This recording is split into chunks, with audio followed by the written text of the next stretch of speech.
Hello, welcome back to the woods. Now, before we get on with the main video, I've got a couple of shout outs. The first one is to a mate of mine, Sam, and Sam runs a company called Forest Path, and he's running a series of guided retreats coming up. I think they start on the weekend of the 16th of September, and essentially it's a therapeutic session out in the woods centered around bushcraft, but it's a chance for you to sit and discuss life, your issues, whatever, with a group of like-minded people. I will put a link to his website and the webpage down below. You can also go and check him out over on Instagram, so Forest Path, go and check him out.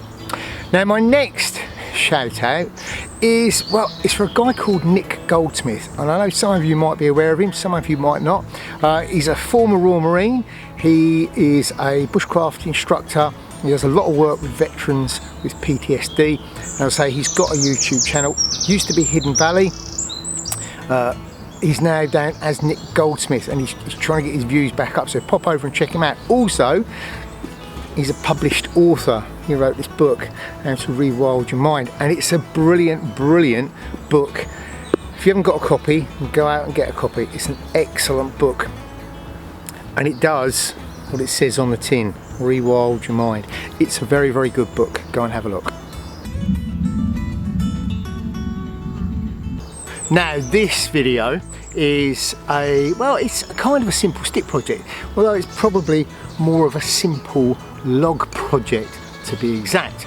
And it all started a few years back. I did a Christmassy video, how to cook Christmas dinner in the woods, which a lot of people have done. If you haven't looked at it already, pop that down through my playlist, you will find it in there. But at the end of the video, I toasted everyone's good health and wished them all a happy new year in this. And this is a little goblet I've had for many years. Now, at the end of the video, there were loads and loads of comments flashed up underneath, and the most common one, apart from Merry Christmas and a Happy New Year, was, how did you make the goblet? Well, that's what we're going to look at in this video, is how you can make one of these. So for this project, well, the first thing you're going to need is your piece of wood. I've used varieties of different wood. Green birch is excellent for this project, as is alder, which is it's a clogwood, and it's very good. For this particular project, I've used an old piece of sycamore, which was cut probably, I don't know, about 6 months ago. So it's not green, but at the same time it's not particularly seasoned. Size wise, well, wants to be probably about just shorter than your arm and about a fist or so wide.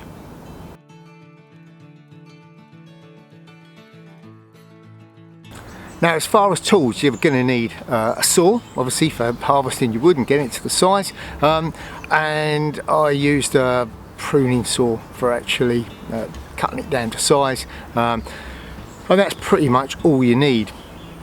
You're also probably going to need some sort of way of holding the piece of wood. Now, yeah, you can make a special woodcrafting type arrangement for holding it. I did a lot of that bit of it using a Black & Decker Workmate at home, so just something to hold it. As far as your actual woodcrafting tools, well, I'm using pretty much all tools from Beavercraft. So the little axe that they sent me over and I did a review of a while ago, cracking little hand forged axe, pretty good for this type of project. You're also going to need a small knife for carving. Now, Beavercraft sent me over one of these little Sloyd knives. They also sent me a sheath, and it's ideal. It's nice and narrow around the top of the blade, so it's good for doing tight curves, etc., and fine detail work. I also, as always, tend to use my old Mora number 1. An excellent bit of kit, needs no introduction. You're also going to need some sort of crook knives. Well, Beavercraft sent me over several. So they sent me a spoon knife, which is a beautifully put together little thing. Nice tight hook on it, nice tight curl. They also sent one of these, which is a slightly bigger one with a squared end. And the other one that they sent over is this bad boy. And this is a hook knife, fairly broad curve on it, but with a longer handle, which allows you to get right in. So you can create much deeper depressions into your wood with this. So if you're making kutskas, goblets, those type of things, one of these. And this is a really cracking bit of kit.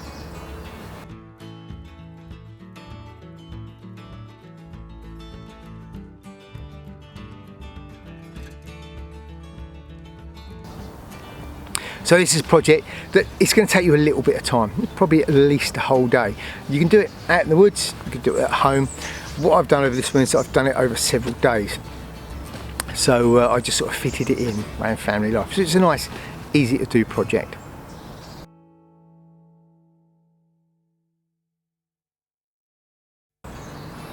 So your first job is to mark a ring around the centre of your piece of wood. Then, with that done, you're going to take your axe and you're going to cut down onto that line all the way round. Cutting in, not too deep to start with, and probably from about 1 inch or 2 back.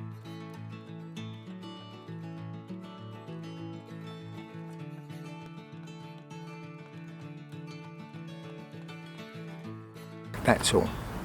Once you've done that, you're going to flip the piece of work round and you're going to cut in from the other side. What you should start to end up with is a little V cut running right the way round your piece of wood.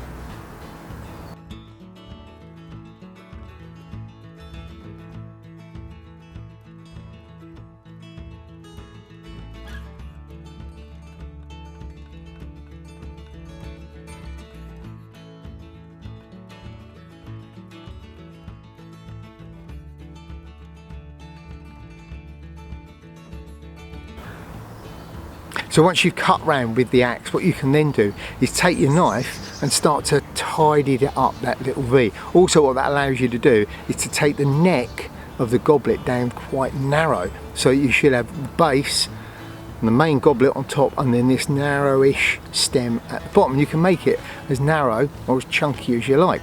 It doesn't really matter.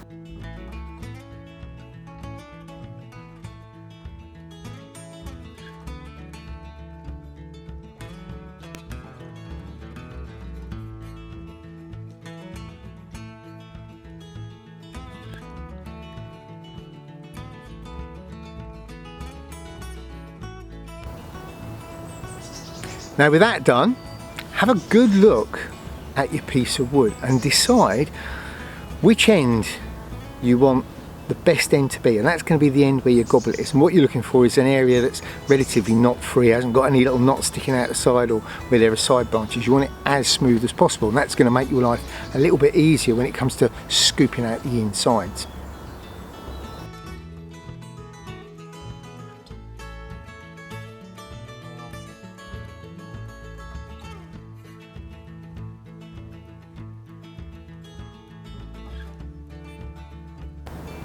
With that done, once you've decided which end is which, you then are going to mark those off. Now on the base end, what I do is from where I've whittled it down to form the neck, from there about 1 centimetre down from there, I'll put a ring all the way around and then I'll saw that end off. And then for the main bulk of the goblet, I tend to go for something that realistically is about the width of your hand. That's quite a good width for the top. So mark that there and then again saw that off, being really careful to get both cuts as level as possible. The last thing you want is a wonky goblet. It'll spill your wine for starters.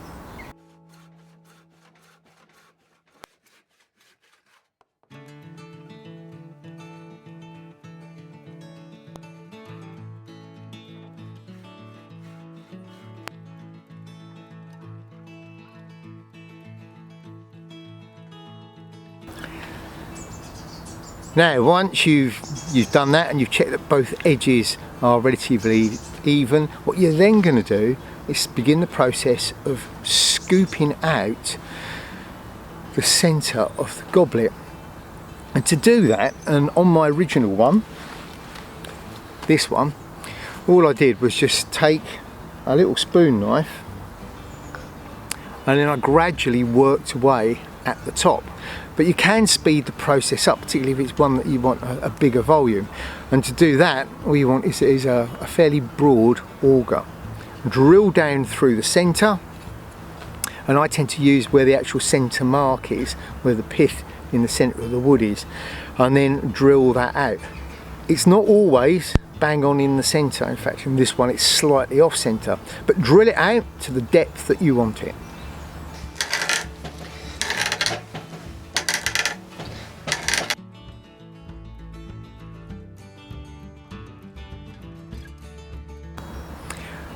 And then once you've drilled that out, well, you take your little crook knife and you start working round, working in circles, working with the wood. So you turn it, scoop a little bit, turn it, scoop a little bit.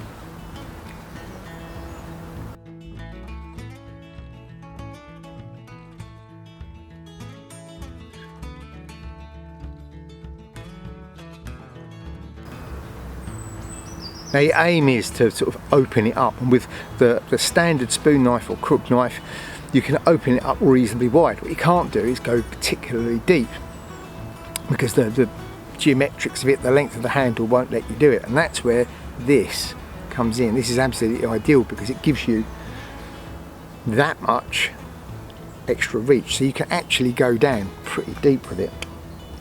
And keep scooping, just keep working your way around until you get it to the desired length, and try to get it as smooth as you can inside.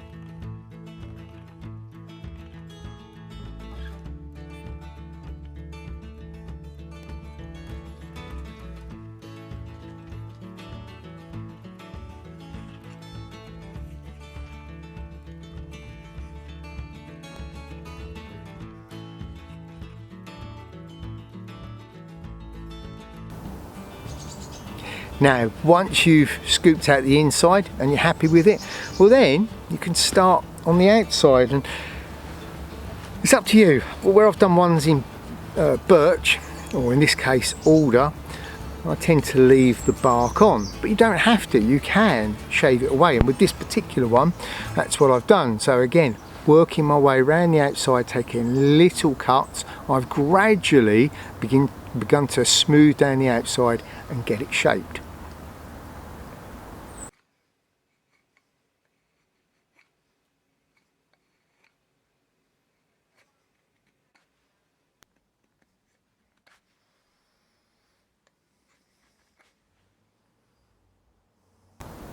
Now, once it's all shaped and you're happy with it, what I tend to do, because it's something I'm going to be drinking out of, I do use a little bit of sandpaper just around the inside and the outside of the lip edge. The rest of it, well, you can leave it as rustic as you like.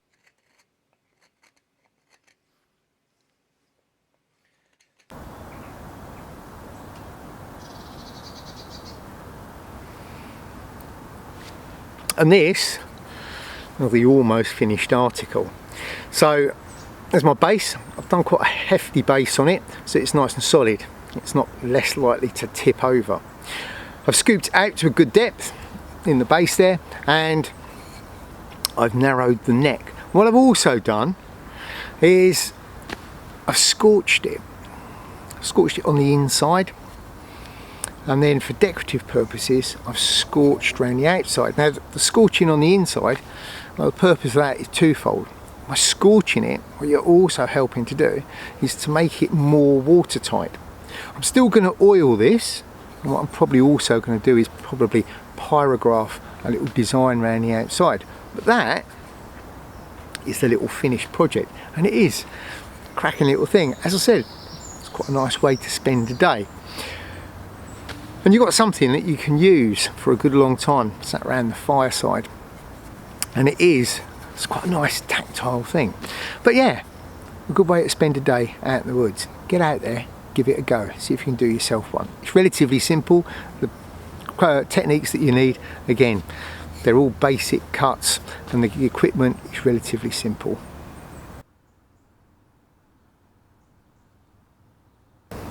So my last thing to do with this is, well, I need to oil it. Yes, I have already scorched the inside so that it's relatively waterproof and it will hold liquid fairly well, but I also want to protect the wood, and for that what I'm going to use is probably just a little bit of walnut oil, and I'll just give it several coats of that as a form of coating, just to help preserve the wood more than anything. And the other bonus of that is also it brings the grain out really beautifully.